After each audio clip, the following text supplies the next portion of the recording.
गगनगिरी महाराजांच्याबद्दल लिहिलाय काय? तर म्हणजे बैस बाळ, नक्कीच तो मी गगनगिरी महाराजांच्याबद्दल लिहिलेलं नाही. मग म्हटलं कोणाबद्दल? ते म्हणले मला एक अज्ञात शक्ती रात्री उठवते, माझ्याशी संवाद करते, मला काहीतरी सांगते, दिव्यत्वाचं काहीतरी मला त्यांचं सांगणं असतं आणि ते सांगत असतात ते मी लिहित असतो. अशाच एका अदृश्य शक्तीने मला जे जे सांगितलं ते मी लिहिलेलं आहे. पण ते गगनगिरी महाराजच असतील हे मी तुला नक्की सांगू शकत नाही. मी ठीक आहे म्हणलो, थोडा नाराज होऊन परत आलो. मला वाटत होतं ते गगनगिरी महाराजांच्या बद्दलच असलं पाहिजे. पण नंतर मला आनंद इतका झाला, 97 साल उजाडलं. 97 साली भारताच्या स्वातंत्र्य सुवर्ण महोत्सवी स्वातंत्र्य वर्षानिमित्त स्वातंत्र्य दिनाच्या पूर्वसंध्येला 48 राष्ट्रांची मान्यता असणारा विश्व गौरव पुरस्कार पाश्चिमात्य राष्ट्रातली माणसं ज्यावेळी खोपोलीत गगनगिरी महाराजांना देतात, त्यावेळी गगनगिरी महाराज जगामध्ये पोहोचायचा आनंद आमच्यासारख्यांना झाल्याशिवाय राहिला नाही. जो महात्मा आम्हाला कळला नाही, जो महात्मा महाराष्ट्राला कळला नाही, जो महात्मा देशाला कळला नाही, त्याची नोंद जगानं घेतली. एवढा मोठा पुरस्कार महाराजांना मिळाला. आम्ही महाराजांना भेटायला गेलो, अनेक महाराष्ट्रातले लोक, जाणकार लोक महाराजांना भेटायला असतील, आम्ही भेटायला गेलो, महाराजांचा आनंद व्यक्त केला. त्यावेळी महाराज सहज बोलतात की हा पुरस्कार माझा नव्हे, हा पुरस्कार महाराष्ट्राच्या मराठी मातीचा आहे, मराठी मातीचा, मराठी मुलखाचा, मराठी भाषेचा हा सन्मान आहे. मी काय वेगळं केलं नाही, या भूमीनं मला जे प्रेम दिलं त्या प्रेमातून हे घडलं. हे महाराजांचं वाक्य, केवढी नम्रता. महाराजांना गची बाधा कधी चालली नाही. महाराज कुंभमेळ्यामध्ये गेले 1980 ला, त्यानंतरच्या कुंभमेळ्यामध्ये गेले. महाराजांना कधी वादी नाही, प्रतिवादी नाही. महाराज आपल्या ह्याच्यामध्ये मशगूल असायचे, आपल्या साधनेमध्ये, कुशावर्तामध्ये ह्याच्यामध्ये बसायचे. महाराज साधनेमध्ये तल्लीन असायचे.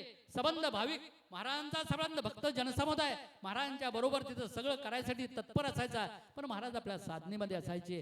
गगनगिरी महाराजांना ज्यावेळी हत्तीनं हार घातला, ज्यावेळी बातम्या महाराष्ट्रातल्या आणि देशातल्या सगळ्या पत्रकामध्ये पसरल्या, त्यावेळी गगनगिरी महाराजांची योग्यता अध्यात्म जगामध्ये बऱ्यापैकी पसरली, फारशी पसरली असं मी म्हणणार नाही. पण पंढरपूरच्या एका याच्यामध्ये एक कीर्तनकार कीर्तन करत होता आणि त्या कीर्तनकारामध्ये मी जयंत पाटलांना सांगेन, विशेषतः त्या कीर्तनामध्ये त्या कीर्तनकारांना सांगितलं, कुंभमेळ्यामध्ये, नाशिकच्या कुंभमेळ्यामध्ये जगातले सगळे साधू आले होते, अनेक साधू. त्या साधूंचं मी हेच करू शकत नाही, इतके साधू सगळे आले होते. पण त्या सगळ्या साधू मध्ये महाराष्ट्रातला गगनगिरी नावाचा साधू सूर्यासारखा तळपत होता.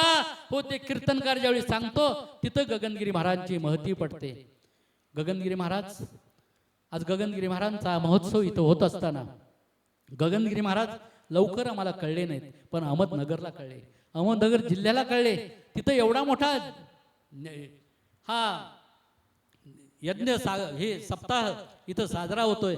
मी म्हणेन आज महाराज कुठं असतील? महाराज गडावर असतील, महाराज खोपोलीवर असतील, महाराज आणि कुठल्या अन्य तपस्थानाच्या ठिकाणी असतील.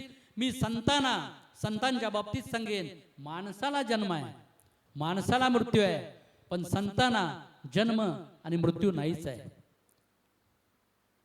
ते अखंड आहेत, त्यांचं जाणं हे जाणं नाहीच आहे. अगदी त्यावेळच्या श्रीकृष्णाने सुद्धा सगळं अवतार कार्य संपवलं, पण मानवी देहात आल्या म्हटल्यावर त्यांना आपलं मानवी देह बाजूला करावाच लागला, मानवी देहातून बाजूला व्हावंच लागलं. रामांची अवस्था तीच, त्यावेळच्या ऋषीमुनींची अवस्था तीच, अलीकडच्या काळातल्या सगळ्या संत महात्मांची भूमिका तीच. पण गगनगिरी महाराजांच्या बद्दल मी सांगेन, महाराज गडावर होते. महाराज कधी काळी मुंबईला गेले, मुंबईत महाराजांनी साधना केली असेल. गगनगिरी महाराजांची मुंबईत सुद्धा अनेक तपस्थान आहेत. तुम्ही कधी मलबार हिलकडे जर निघाला तर वाळकेश्वरला सुद्धा महाराजांचं तपस्थान आहे. तिथेही तो रोगे नावाचे ग्रस्त आहेत, तो आश्रम चालवतात. गगनगिरी महाराज त्यावेळच्या काळात 1948 ला कधीतरी मुंबईला जातात. त्या एका त्यांची भेट होते.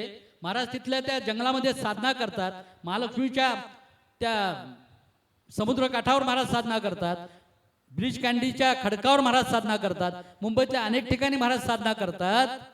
पण महाराज खोपोलीला कसे आले हा मात्र संशोधनाचा विषय आहे. आजच्यासारखा मुंबई ते खोपोली राजमार्ग नव्हता.